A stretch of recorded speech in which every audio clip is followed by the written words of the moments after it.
Welcome back to the show, everybody. We got a great one for you today. We just got out of the live vote for Gary Gensler's confirmation. We got that for you.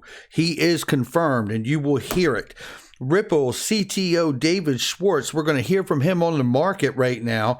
Van Eck, who is known for introducing ETF products, is moving to offer a blockchain crypto ETF exposure to its clients. New XRP ETP, which is an exchange-traded product, is now going to be on the world's third largest stock exchange. Coinbase IPO comes out today, and it's upside down. Right on the announcement, we'll cover it. ETH, Ethereum, everyone's starting to notice that there's high gas fees. This has got serious scaling issues. Can they conquer it? SEC, Gary Gensler confirmed. Let's go ahead and roll this beautiful intro. Here we go. This is Digital Perspectives with Brad Kimes. Subscribe for new content notifications. Now, here's Brad Kimes. Come on in. Welcome back to the show, everybody. You can follow me on Twitter at BackupBradleyAbove at the top of the screen and everything that we're talking about here today. Make sure you please follow us on Twitter. We are really close to hitting 50,000 followers on Twitter, and we're very close to hitting 100,000 subscribers on the YouTube channel. So make sure you hit that like and subscribe if you haven't done it.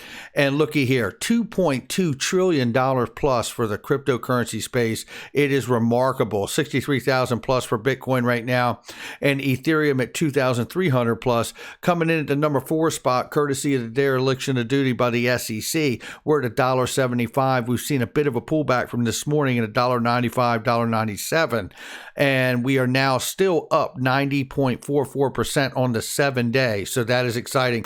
But we'll talk about that little pullback here in just 1 second. Let's go ahead and look at the range. Right now, 174. It looks like we're gaining steam. Maybe that's because we just got some leadership on the confirmation of Gary Gensler. Confirmed, ladies and gentlemen. It is on like Donkey Kong. Yeah, that's how my partner DAI says it. Yeah, damn right. Shout out to him. And this here is some news from Jungle Inc. Shout out to you, Jungle, one of the original OGs in the space. He says, don't buy China coin. Listen to this quick clip here from Kevin O'Leary from Shark Tank. On the economy, is the Fed right to be concerned about climate change? To the extent there's an economic cost, I mean, I think, if you believe that burning huge amounts of coal is detrimental, and I do, I mean, I just can't think that's a good thing. You should stop buying Bitcoin from the Chinese, for example, because that's what they do. They have 64% of all the coin mined. I have made a choice not to buy their coin, and frankly, because institutions have these sustainability committees to answer to now, and ethics committees, and they won't buy China coin. Wow. Powerful statements from Kevin O'Leary.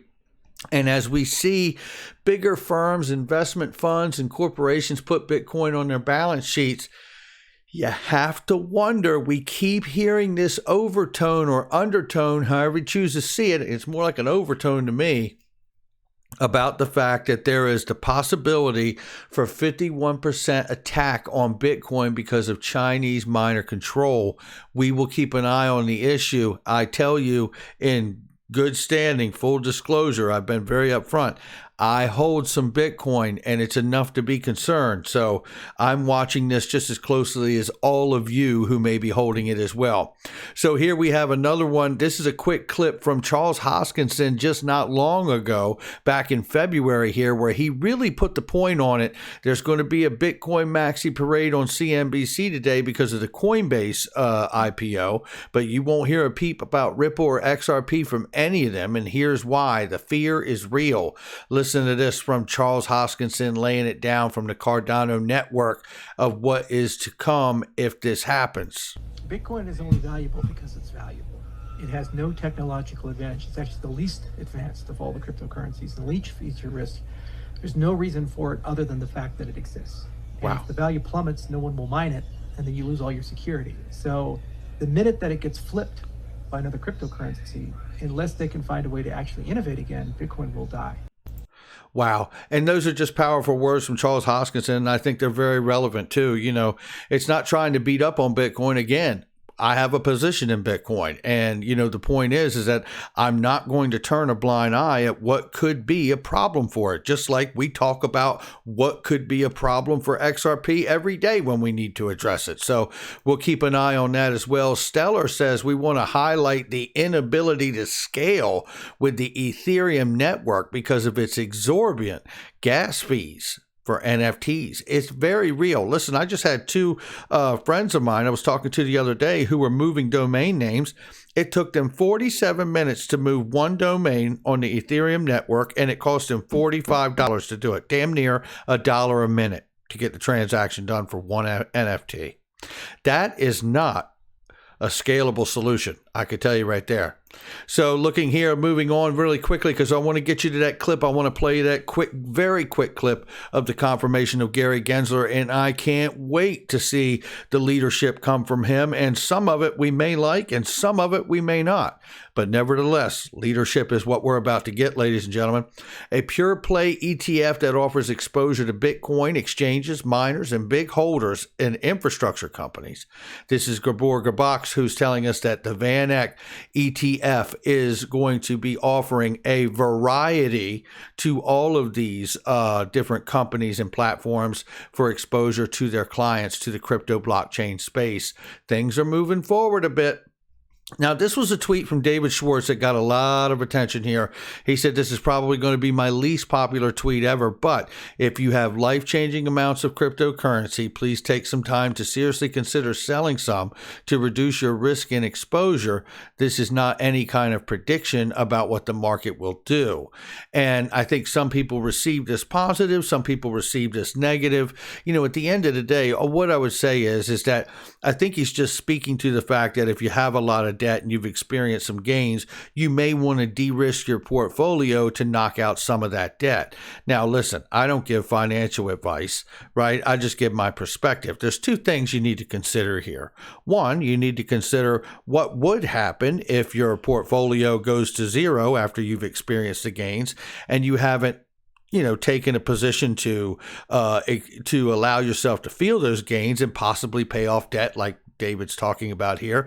And the other side of the coin is how would you feel if you did take some of those gains today and then turned around by June, like some of the technical analysts are saying, or even in Q3 of this year, you could be staring down the barrel of $100 XRP. And if that is in fact the case, how would you feel about having some of your portfolio that you dumped to $2 or almost $2? So, there is an up and there is a down here. There's a pro and a con. And I think, honestly, what this really comes down to, it doesn't matter what David thinks and it doesn't matter what I think. You have to have your own mind. You have to have your own plan. And you should take a good long look at that plan. And here's the good news for me at my house. The good news for me at my house is I'm not overextended.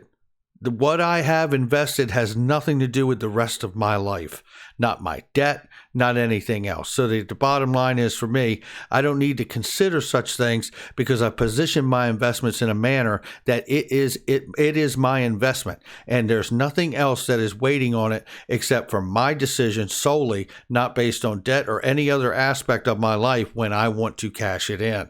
And I think when the people say over time, never invest more than you can afford to lose, well, then I think that's where you really run the benefit of that kind of discipline. Because if you do have that kind of discipline, then the reality is you don't have to weigh out these other options, right? So it's just something to note. And there it is right there. And I just wanted to clear that up, not speaking for him or anyone else but myself. And none of what I say is financial advice. London headquarters, I covered this morning, but this is exciting. They announced they're going to launch a new XRP exchange fund product, an exchange trade product. This is an ETP coming out of SIX Exchange, the Swiss exchange, and this is the third largest stock exchange in the world. So this is enormous. They do $1.6 trillion. Pretty impressive stuff here. Hashtag relist XRP. We know we got the IPO for Coinbase going live today. I do have a Yahoo tab we're going to look at in 1 second here. But I'm encouraging everyone to continue to hashtag relist everything that you tweet and or retweet It can only be a positive for us. And here, do the same thing here for Coinbase and Bitstamp, because we're seeing between these two an enormous millions of XRP being moved around, while U.S. retail investors are largely handcuffed to the amount of XRP they can actually get in a day and or a week, courtesy of Uphold or BitTrue. Thank goodness we can still get it there.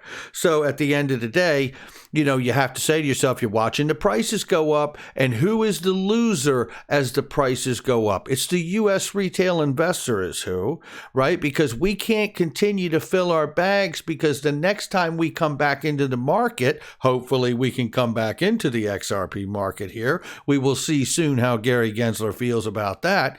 But the reality here is and the U.S. courts, mind you, but the reality for me here is this, is that you aren't able to, if they relisted tomorrow, and I think it would be very beneficial to XRP price if they did so, but if they did, none of us would be able to get back in the game as it was before the SEC lawsuit and the delisting and the halting of trading and buying on most exchanges.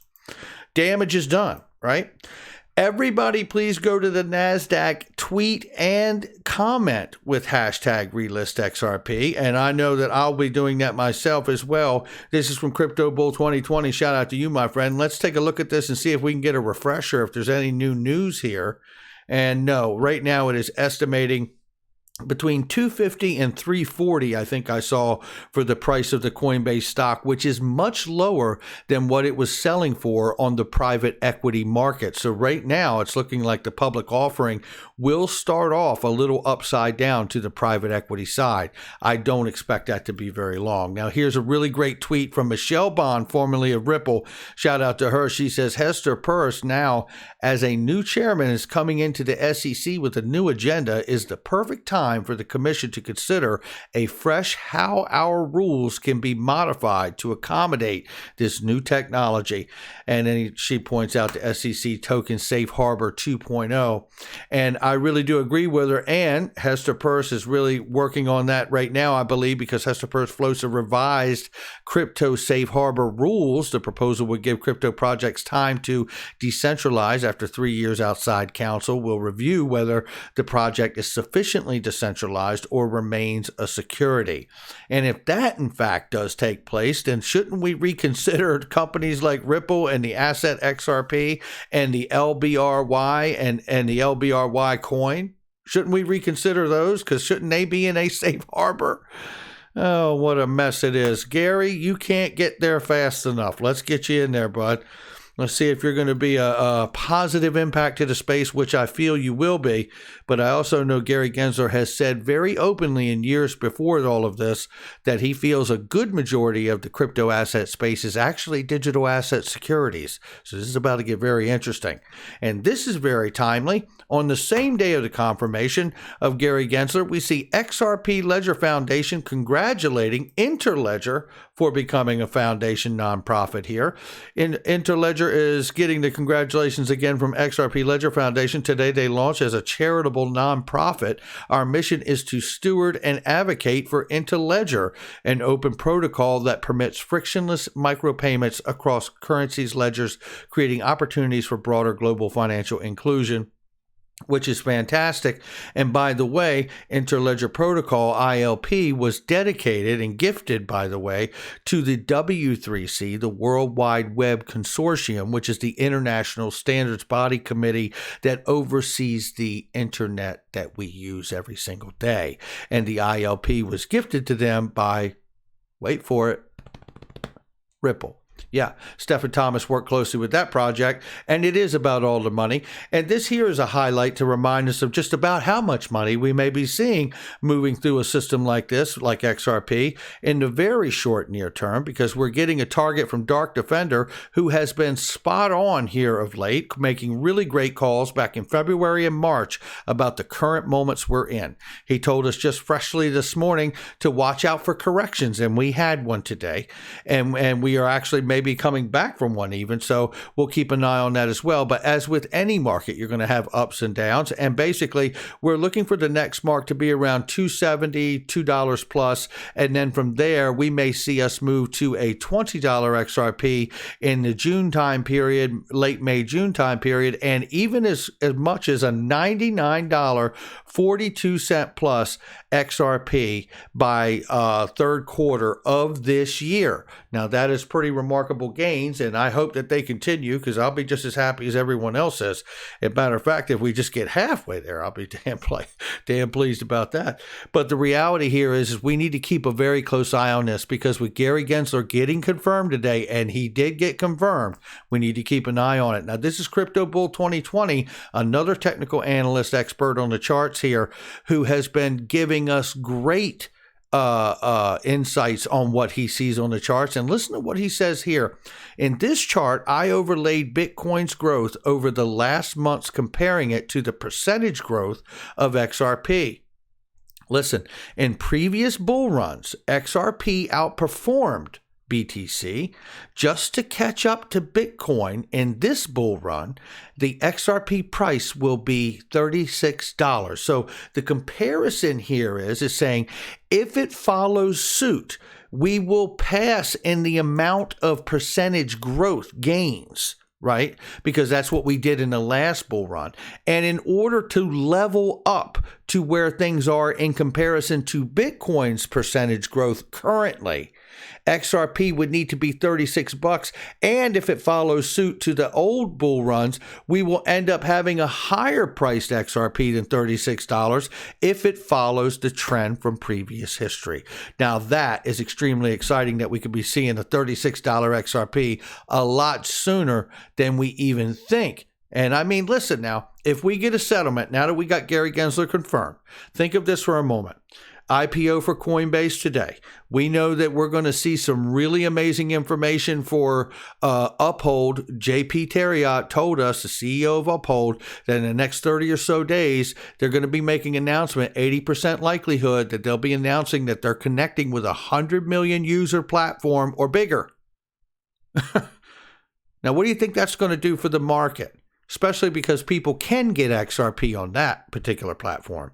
So these things are all positives that are rolling out here. So this will be exciting to see Gary Gensler get in here. And I believe you're going to see real leadership, like it or not. I think you're going to see it. This was the vote yesterday, and we also had the vote today. Let me go ahead and play you the quick confirmation here.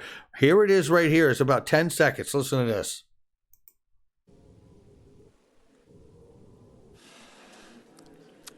We have 53 yays, 45 nays. The nomination is confirmed.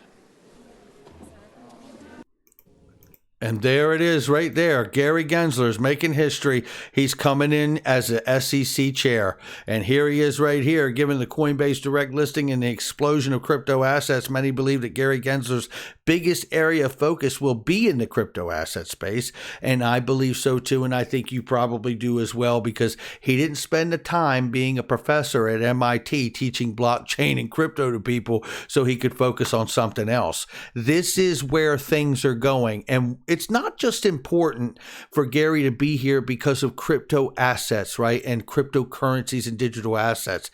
It's also because he's the head of the SEC, and they will be tokenizing the stock market. You could bet your bottom dollar on that. I'll pay for the coffee on that one if it doesn't pan out, because that's where this is going. You don't think they're going to settle back in and use digital assets like XRP or something to settle back in for these derivative products? Oh, yes, they are. In fact, they're going to use the narrative of GameStop and about how retail investors came together on social media applications to manipulate the market, and about how we have to have something new, immutable ledger that can stop this from happening, or at least track where it's coming from. And you know what's interesting about that? No one's been greedier than Wall Street. No one. But yet, in order to update the financial system, they don't want to point the finger at themselves. Oh, no. They're pointing the finger at the retail investor in the GameStop as an example of that. And I tell you, I couldn't see that as more of a joke than anything, because now they're pointing the finger at you and me and the fact that we have the right to assemble, the fact that you and I have the ability to get together on social media and to unite for a cause. That's the real problem they see, because they don't want to point out their own greed that's been going on for decades. That's the bottom line to that one too. So Gary Gensler does have a full agenda in front of him. I want to congratulate him right now, ladies and gentlemen. That has gone down. Gary Gensler is confirmed. He is the next SEC chair. You know, I put out a video. Does he have a conflict of interest with the SEC versus Ripple case? Will there be a dismissal and a dropping of the case? Will the U.S. courts continue to move forward and get us to a summary judgment? Will there be an official ruling on Bitcoin and Ethereum? It sounds like to me that nothing in this space, including XRP, has truly been defined, and what we really need is a unified framework. And that's going to do it for me. Hopefully Gary Gensler can help get us to that place, because as soon as we do, it's to the moon we go. That's what I'm talking about. All right, that's going to do it for me. Make sure you hit the like and subscribe, leave a comment below, share with somebody you know. Hit the like and subscribe. Make sure you, sorry about that. Make sure you check out all the links in the description box and the comment section. By the way, crypto tax audit, ladies and gentlemen. I'm telling you, there's real benefits to being a member here. First of all, he has like a $35 audit protection program. You join that, it's tax time. You don't have to worry about being audited. And let alone if you do, you get early alerts from him through the IRS if they do plan on auditing you, and you've not got better protection if you've got Clinton Donnelly on your side. That's going to do it for me, and I'll catch all of you on the next one.